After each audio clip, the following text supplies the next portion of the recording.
Salam, hər vaxtınız xeyir olsun. Bugünkü məsələmiz əks istiqamətli hərəkət mövzusunu alacaq. Gəlin şərtimizi oxuyaq. Bir şəhərdən eyni zamanda əks istiqamətə iki atlı yola düşdü. Onlardan birinin sürəti 30 km/saat, digərinin sürəti isə bundan 10 km/saat çox idi. Neçə saat sonra onlar arasındakı məsafə 560 km olar. Gəlin ilk olaraq məsələmizi analiz edək. Bizdən nə istəyir və məsələmiz nə mövzusuna aiddir? Altına da xətt çəkdiyim kimi əks istiqamət. O zaman mən birinci düsturumu yazıram. V1, yəni sürət 1 üstə gəlsin, sürət 2, V2. O da vurulsun T bərabərdir S, yəni gedilən yol. Gəlin biz kənarda onları müəyyənləşdirək. V1 nədir?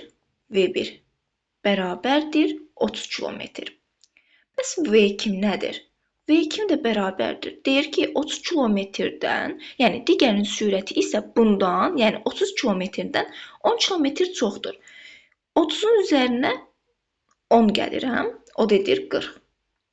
T verilib mənə, verilməyibdir. Bəs S-in verilib, bəli verilibdir. S də bərabərdir 560. Gəlin yerinə qoyaq. V1-im nə idi? 30. 30 üstə gələk. 40 vurulsun T. Bizdən T-ni istəyir. Neçə saat sonra? T bərabərdir sual. Daha sonra o da bərabərdir 560-a. 70 T bərabərdir 560. 560 yazmamışam. 560. T də bərabərdir 8. Artıq mən cavabımı tapdım. Yəni sürətləri böldüm gedilən yola.